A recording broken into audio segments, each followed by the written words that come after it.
Ձևակերպեք այսօր այստեղ հավաքվելու գլխավոր նպատակը։ Դե եթե հնարավոր կլինի ձևակերպել գոնե պարոն Աբազյանը հետ գա իր զբաղեցրած պաշտոնին, որովհետև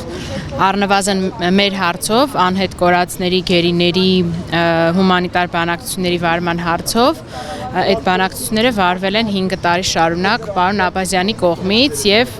եկել են տրամաբանական ինչ-որ մի կետի, որից հետո հարազատներս մեծ հույսեր էինք կապում որևէ կերպ, որևէ լուր իմանալ մեր անհետ կորած հարազատի մասին, սակայն այս կետում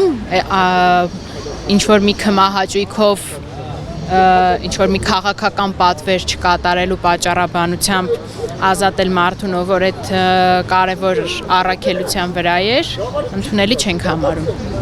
Իսկ Արմեն Աբազյանի հետ վերջին անգամ երբ եք հանդիպել ու ինչ փուլում էր, նրա պաշտոնավարման օրոք այս գործընթացը։ Դե բավական վերջերս էինք հանդիպել, չեմ կարող պարբերականությունը նշել, բայց կարող եմ ասել, որ մշտապես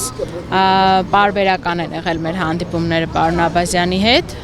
բոլոր ծնողների հետ, ինքը միշտ պատրաստական է եղել, ընդհանրապես ի տարբերություն շատ այլ պաշտոնյաների չի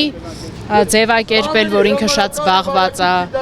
եւ չի կարող ընդունել այդ մարդկանց, այլ միշտ փորձել է հնարավորինս հանգամանալից ներկայացնել իրավիճակը եւ հավաքվածների բոլոր հարազատների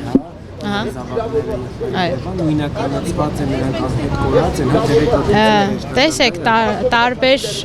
կարգավիճակներում են գտնում, կան մարդիկ, ովքեր ունեն գերու կարգավիճակ, կան մարդիկ, ովքեր ունեն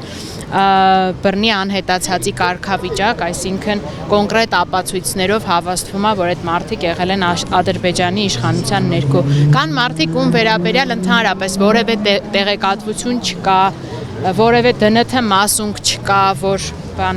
անհայտ ճակատագիր է, կան մարդիկ իհարկե, որ օրինակ ունեն ինչ-որ մի մասունք, բայց որը կասկածելի է եւ որը լրացուցիչ պարզաբանման կարիք ունի։ Այսպես եթե ընդհանուր վերցնենք, կարելի է տերմինը ասել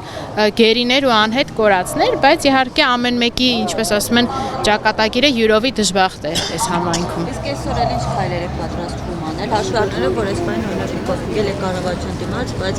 Նիկոլ Փաշինյանը ձեր հարցի հասցեատերը ազգային ժողովում։ Դե ըստ այդմ ներքին քննարկում կունենանք, կհասկանանք ոնց ենք շարունակելու, դեռևս չեմ կարող ասել։